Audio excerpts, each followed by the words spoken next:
Hey, I'm Sam, and I built a guitar. Well, I put together a guitar. My friend has affectionately dubbed it the Barncaster. It was a super fun project, so for those curious, I thought I'd tell you a bit more about the process.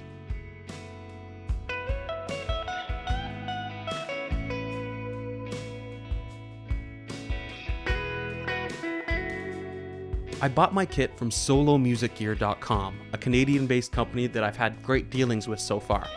Fast shipping, good packaging, and even the guitar came with a set of strings and a cable, so you have everything you need to rock except an amp. To start things off, I used a jigsaw to cut out my own headstock shape. Very important these days if you don't want to get a cease and desist letter. Prepping the body and neck for staining and finishing was tricky. I wanted to stain the wood a darker color, but I also wanted to sand it to a nice smooth surface to start finishing. But for those who know, going too high a grit usually inhibits stain intake, so I had to kind of choose a middle ground. I still had troubles with the gel stain I used. The wood really didn't want to take on too much of the stain. I've definitely had better experiences sanding to lower grits and using different species of wood. When it comes to finishing, after watching way too many YouTube videos, I finally settled on something that was accessible to me and well regarded in the luthier community, True Oil. I found it very easy to work with, putting on several light coats on the body and headstock, and building up to a very high sand grit in between every 3 or 4 coats. In the end, it was probably a longer process than needed. I put on really light coats, but for those familiar with this, you know it's better to go light than go too far and end up with a really gooey surface that takes forever to cure. I definitely think I could have gone a bit heavier though, building up a sheen quicker in the same amount of coats.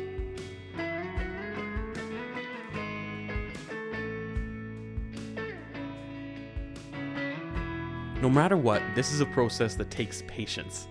I did about 20 coats with 4 hours of drying time between each quicker coat and 36 hours of drying between each larger batch of 3 or 4 coats.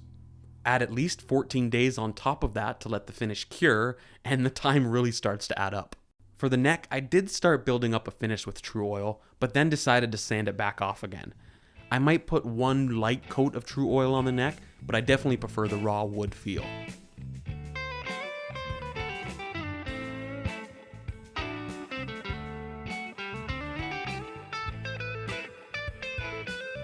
With the finishing done, it was time to start putting this thing together. A really nice thing about the Solo Music Kit is all the finicky bits and most important connections come pre-soldered. All I had to do was connect the pickups and make sure everything was grounded. You can order a solderless version with connectors, but I thought, why put together an electric guitar and not get into the electronics? Make sure you get a good soldering iron.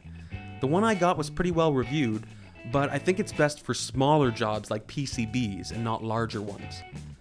Either way, the best way to learn is by doing, and I learned a whole lot about what not to do when soldering.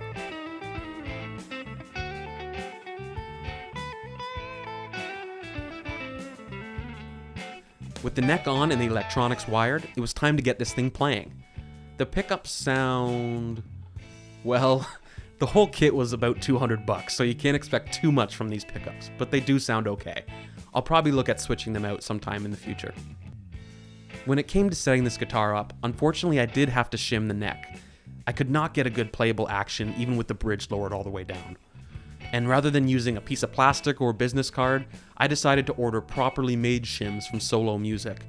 You may have seen ones like this from StewMac or other companies, where they taper off to nothing, giving a good flat contact in the joint between the body and the neck.